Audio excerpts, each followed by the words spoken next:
I'm sweating. Ah.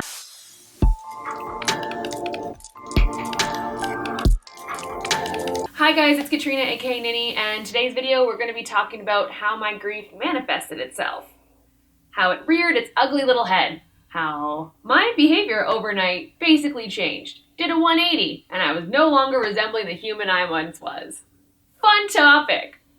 Again, this is like my comic relief side coming out because having to write this, I understood how deep and dark I got and how that might have affected the people around me. And let me tell you, not good feelings came up. Not good feelings. So I'm just going to reference my notes on this one probably a lot.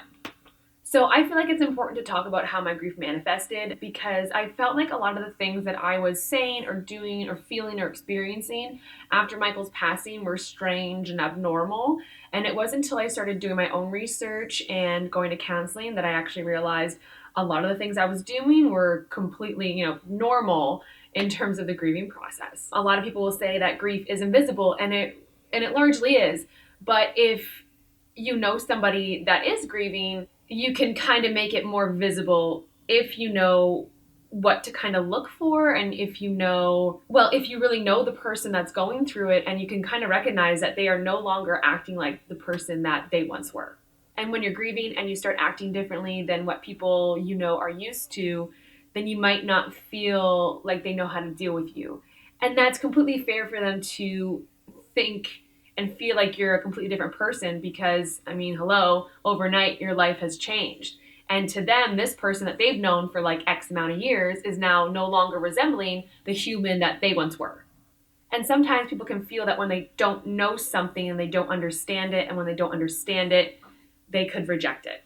To be honest, I've lost friends during my grieving process, and when I found out it was because of how I was acting during my grief, I just shook my head, really. I was super hurt at the time. Now looking back on it, I don't really, because I've also let them go. I just thought to myself, like, how lucky are you to not have to go through something like this, but yet get to judge people who are. Like I wasn't already dealing with enough.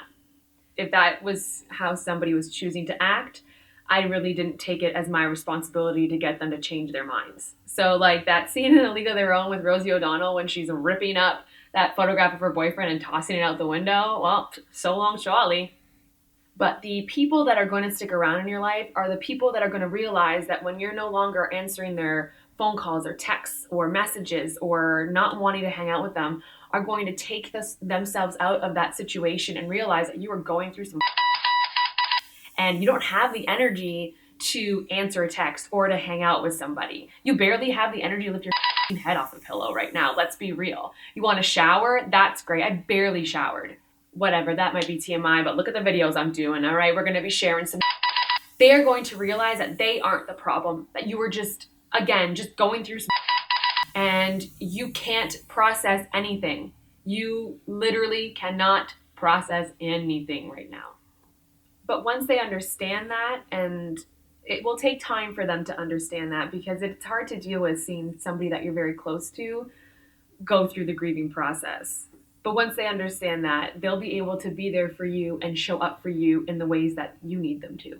This list I'm about to rattle off, it's not the be-all, end-all list of what might happen to you when you're grieving. It's just my list. And I tried to remember every detail, and I tried to be as honest as possible because I'm not a grief expert. I'm really only an expert in my own grief experience. That's it. And you will unfortunately have to become an expert in your own grief. And it's gonna suck. No other way around it. Let's just be real. It just sucks. And so just keep that in mind as I read this. You might be able to relate to some things. You might have your own things to add to this list. This is just coming from me and my experience. Basics, after it happened, I didn't want to eat. And I lost a lot of weight. I remember somebody trying to give me food after it happened when I was lying in bed, and I remember looking at them and saying, I can't eat because he can't eat. So yeah, your appetite might dwindle. My sleeping pattern completely changed. I didn't want to be up during the day. When my family was awake or home, I didn't want to deal with anybody. So I started sleeping all day long. I would really only get up to go to the bathroom. And then I would wake up super late at night after everyone had gone to bed, and I would go downstairs and watch like TV until 5 or 6 in the morning. Like, I think I've seen every episode of Storage Wars at this point. I slept with the lights on too, and I thought that was a weird thing to do until I went to like a grief seminar that a local funeral home in town was holding, and they brought in a grief specialist. His name is Dr. Alan Wolfelt. I'll link maybe his website below if you want to use that as a tool. He came in and talked, and he said that's something that he's heard a lot of people have done. I thought that was completely weird when I was doing it, but something about the dark scared me. And that might seem weird, but yeah, I didn't like to sleep in the dark most nights. I kept my bedside lamp on. I felt super reckless. I didn't really care if anything happened to me anymore. I didn't care if I got hurt. I remember one time I was driving from my house to Mike's house, and it's like a 45-minute drive, and you're on like highways most of the time. And I remember thinking I just wanted to drive as fast as I could and weave through traffic if somebody wasn't going as fast as I thought they should be going. And it didn't happen that way because I got caught behind a transport truck and had to slow down for 45 minutes. So that was a little annoying in my mind at the time.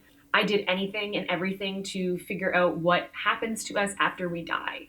My spirituality completely changed. I was raised Catholic, but I was definitely the kid in your like grade 6 religion class that was just like, yeah, but like, how did he turn the water into wine though, miss? You know, like I was just like questioning everything, and I was probably a complete nuisance. But yeah, I tried to figure out everything. That'll be another video, me talking about how my spirituality changed, because something like this, because after it happens, you really try to figure out why. Why did this happen? Why me? Why him? Everything was going great. I don't understand why somebody could just rip him out of my life like that. You really try to understand everything you possibly can about the afterlife. That was me. Maybe you're an atheist and that's your own thing. I don't know. I really do believe that our souls continue on. That's me. Whatever. My spirituality, my religious side of me, not that it was really strong before, it completely changed. My anger went through the roof. I mentioned that in the first video, that my first emotion is anger. And yeah, anytime I was like met with somebody who didn't understand or whatever, I remember getting super frustrated. And when I would talk about it to my counselor later on, she'd be like, Katrina, you can't get mad at these people and, whatever. And I think anger was just like my strongest emotion. So she, along with a few other people, suggested I take up boxing. And I really, I think I needed to hear that I needed to do that and not feel like because I wanted to get violent that was wrong. So I did take a couple boxing classes. And to this day, there's a punching bag hanging up in my parents' garage that I hit often. It's zero motivation. And I felt like I was living in a fog. Normal things that would make me laugh beforehand weren't doing it. And I remember not laughing or smiling for months. It was like things were happening around me. It was almost like, like when you watch the Peanuts like cartoon when you're younger and the teachers' voices were like, whoa, whoa, whoa. It was like that. It was like I was present, I was in the room, but I wasn't in the room. You know what I mean? You might know what I mean if you've ever been there, but yeah, I wasn't an active participant in my own life in any way. And that included when people were to call me or text me or message me. Like, it took every ounce of energy in me just to pick up the phone when I heard that it went off. And when I would read messages of support and love, like, it was really great, and I definitely needed to hear them. But after a while, I couldn't do it. I couldn't respond to anything. I'm getting a little. Okay. And I remember when I was coming out of that fog, I was out at a restaurant with a couple friends of mine, and I noticed the restaurant. Such a weird detail to know.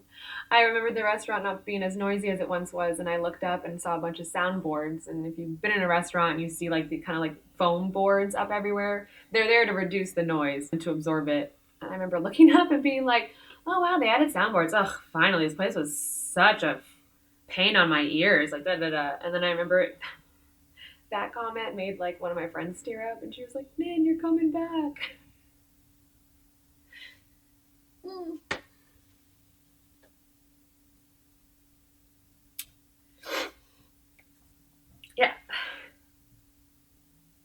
tell you right now that your friends that stick with you through your grief journey and are still with you when you're out of it, they're pretty special people, man. Okay. All right, moving on.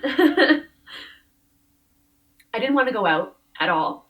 I felt like extreme anxiety leaving the house because I didn't want to run into anybody that didn't know what happened and might ask me like, oh, like what's new with you or something like that, and I wouldn't know how to answer it.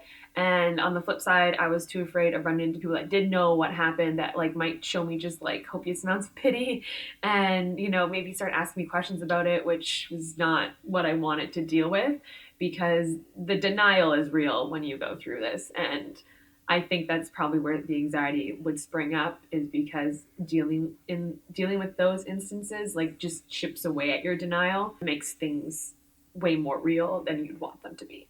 I stopped wearing eye makeup because I'd refer to it as spontaneously combusting because I didn't know when I would get triggered if I was out in public. I was usually a, like cat eye mascara type of person. But after everything, like just being in public, I never knew if I was going to get triggered. And I didn't want people thinking I was crying if they saw like black mascara running down my cheeks. So I didn't want to have to deal with that either. I didn't want to have to deal with a lot of things. I think that's why your denial and shock is probably so important in the beginning. Because if you felt everything all at once, you would crumble into a million pieces, realistically. But yeah, I didn't want to do anything. There was no motivation to do anything, to move forward in my life in any way. I've come a long way though. And you can too. You just have to do a lot of effing work because time may heal all wounds, but if you do nothing with that time, it's going to do for you. That's a lesson right there. If you do nothing with the time right now, nothing will heal. I feel like I'm going off on a tangent because this topic is making me feel all the things. I remember there'd be nights I'd wake up in the middle of the night, bawling my eyes out, crying as hard as anybody could possibly cry. I'd wake up my whole entire family, and they would come into my room to console me. And I remember just screaming at the top of my lungs on more than one occasion because I just couldn't handle the pain anymore. And you just want it out of your body. And I felt like if I just screamed, I'd feel a bit better. And I did feel a little bit better, but because you're just getting that extra energy out. But that was something else. Don't know what that must have looked like to my family either. But because even though like you're grieving, like other people are grieving too, but you don't see that they're grieving. You don't really see that part. And I never really have thought about it because I just felt like so much was happening to me that I couldn't really see how it would have been affecting my family.